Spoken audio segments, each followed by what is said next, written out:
You know my father. The men are coming here to kill him. Now you want to get mixed up in the family business? I thought you weren't going to become a man like your father. Don't ask me about my business, Kate. Is it true? Tahun 1970-an merupakan dekade krusial dalam sejarah perfilman Hollywood. Era ini ditandai dengan konvergensi berbagai faktor yang menghasilkan era perfilman yang luar biasa. Mulai dari kebangkitan sutradara, auteur, hingga munculnya gerakan New Hollywood. Sebuah periode dalam sejarah perfilman Amerika Serikat yang berlangsung dari pertengahan tahun 1960-an hingga awal 1980-an. Peristiwa ini ditandai dengan pergeseran kekuasaan dari studio film ke sutradara, mulai dari penekanan pada eksperimen kreatif dan eksplorasi tema yang lebih gelap serta kompleks. Gerakan ini juga sering disebut sebagai gelombang baru Amerika atau Hollywood pasca klasik. Maka di tahun itu bermunculanlah film-film inovatif yang terus memikat penonton dan mempengaruhi perfilman modern. I think I know what you mean, Alice, but it's not gonna be easy.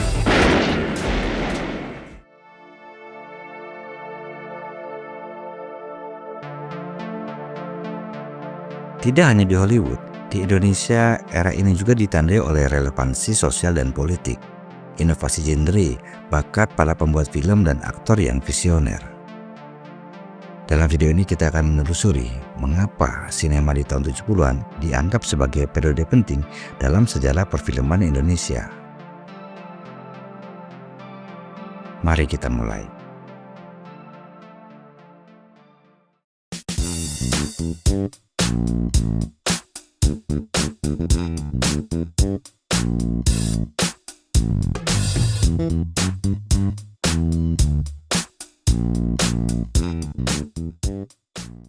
Tahun 70-an merupakan era terobosan dalam perfilman, ditandai oleh pertemuan faktor unik yang menghasilkan karya yang beragam dan juga berpengaruh.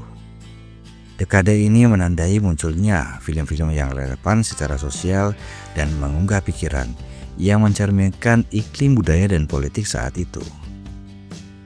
Para pembuat film yang mengangkat isu-isu seperti isu sosial, hak-hak sipil, peran gender, dan kritik kepada pemerintah Orde Baru. Kemajuan teknologi juga memainkan peran penting dalam membentuk kebangkitan film di era ini. Pengenalan teknik-teknik baru dalam pembuatan film seperti penggunaan kamera genggam, pencahayaan naturalistik, dan pengambilan gambar di lokasi. Semua itu menambah kesan realistik dan autentik pada film. Perkembangan teknologi suara seperti Dolby Stereo dan Dolby Surround merevolusi cara menonton film di bioskop, meningkatkan pengalaman sinematik secara keseluruhan.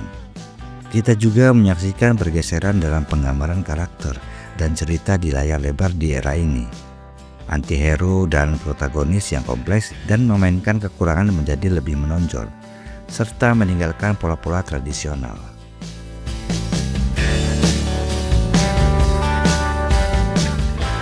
Pertumbuhan ekonomi di Indonesia pada tahun 1970-an juga mengalami perubahan yang signifikan.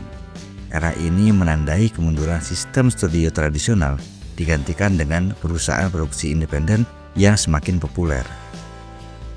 Hal ini memunculkan beragam suara dan cerita di Indonesia, memberikan peluang bagi para pembuat film dan aktor yang penuh keterbatasan. Film-film pada dekade ini mendobrak batasan penceritaan dan menantang norma-norma tradisional, meninggalkan dampak yang abadi pada perjalanan sinema Indonesia, seperti kebebasan artistik, relevansi sosial, kemajuan teknologi, dan dinamika industri yang terus berubah. Warisan era 70-an masih dapat dilihat dalam film-film masa kini, dengan pengaruhnya yang terus membentuk lanskap perfilman Indonesia dan menginspirasi para pembuat film dan penonton. Era ini secara luas dipuji sebagai era keemasan perfilman Indonesia yang menghasilkan serangkaian film yang luar biasa. Kehadirannya yang terus memikat penonton hingga kini. Selama dekade ini, film Indonesia mengalami kebangkitan kreatif, ditandai dengan ide cerita, teknik pembuatan film yang inovatif, dan komentar sosial yang berani. Di Amerika, era 70-an lebih gila lagi. Kebangkitan sineas yang memiliki kendali kreatif yang signifikan atas film-film mereka, seperti sutradara Martin Scorsese, Francis Ford Coppola, Steven Spielberg, dan Stanley Kubrick, menggunakan media film tersebut sebagai bentuk ekspresi pribadi.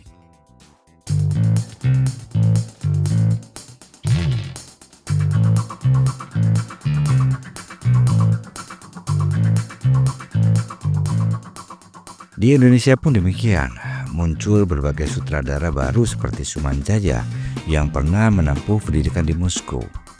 Ada juga nama lain seperti Teguh Karya yang bersama dengan kelompok teater populer membuat 13 film pada tahun 1970 hingga tahun 1988. Tidak hanya mereka, sutradara lainnya pun muncul di era ini, menciptakan film-film yang sangat khas dalam gaya visual, kedalaman tematik, dan teknik penceritaan. Mereka dikenal karena visi mereka yang berani dan tanpa kompromi. Film-film mereka seringkali dicirikan oleh karakter yang kompleks, realisme yang berani, dan eksplorasi dari kondisi manusia. Tidak hanya itu, keberanian mereka dalam mendobrak batasan-batasan pembuatan film tradisional, menantang aturan, dan menciptakan gelombang baru perfilman yang sangat berpengaruh dan inovatif.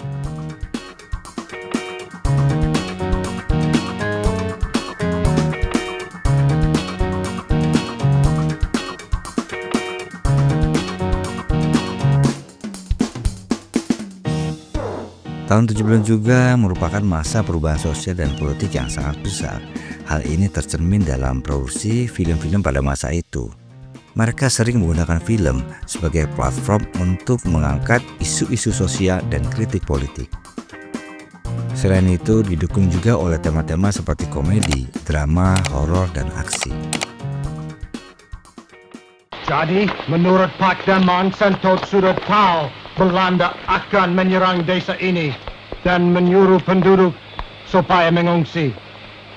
Film seperti November 1828 karya Teguh Karya, film yang menggambarkan perlawanan rakyat Indonesia terhadap penjajahan Belanda. Film dengan penggabungan dua unsur cerita sejarah dan pesan-pesan sosial yang kuat. Film ini dianggap sebagai contoh kuat relevansi sosial dan politik sinema tahun 70-an. Era 70-an kita dapat menyaksikan inovasi yang signifikan dalam berbagai genre film. Para pembuat film mendorong batasan genre tradisional dan memperkenalkan teknik penceritaan yang lebih segar. Di Amerika misalnya, film kriminal seperti The Godfather dan Taxi Driver menggali dunia gelap dan kelamnya kejahatan terorganisir. Film tersebut menghadirkan karakter yang kompleks dan narasi yang ambigu secara moral.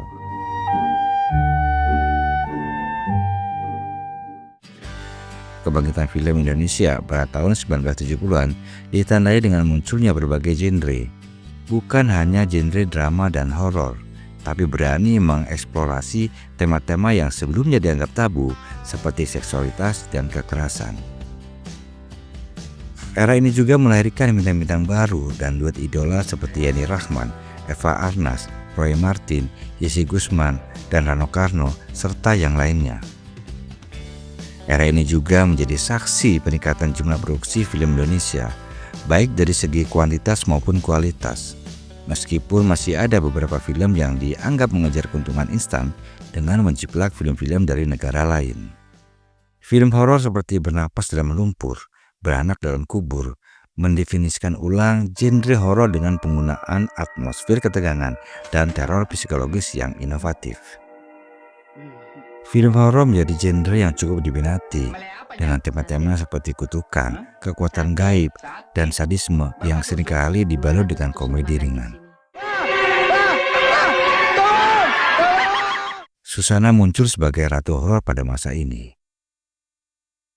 Film-film drama mulai berani menampilkan adegan kekerasan dan seksualitas yang sebelumnya dianggap tabu, seperti yang terlihat dalam film Inem Pelayan Seksi, Akibat Pergaulan Bebas, dan Rahasia Perkawinan.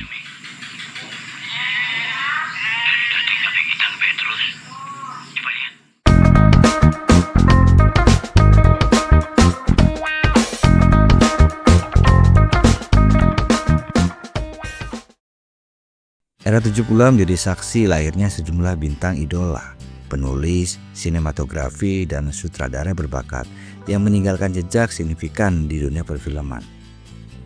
Aktor-aktor idola baru meroket di era ini, menampilkan akting-akting yang kuat dan berkesan yang masih dikagumi hingga kini.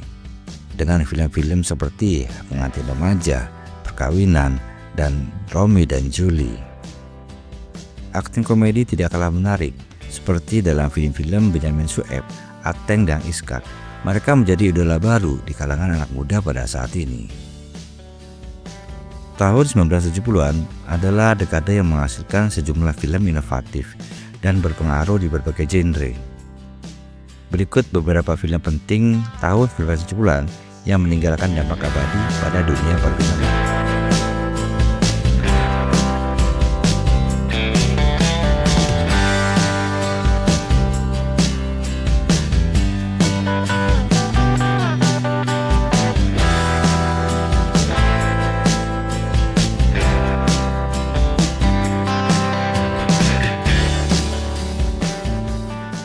Ini hanyalah beberapa contoh dari sekian banyak film penting di tahun ini.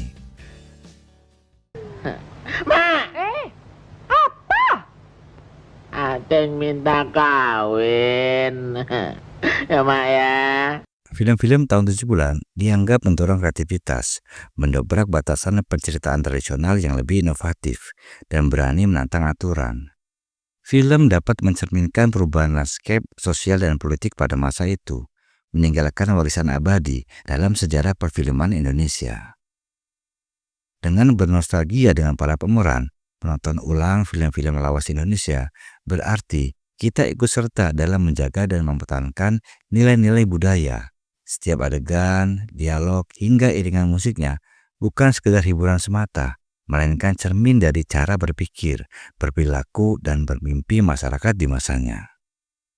Di balik kualitas gambar yang mungkin tidak setajam film masa kini, tersimpan jiwa dan semangat zaman yang tidak bisa dipalsukan. Kita melihat lebih dari sekedar akting, tapi kita menyaksikan sejarah yang hidup kembali.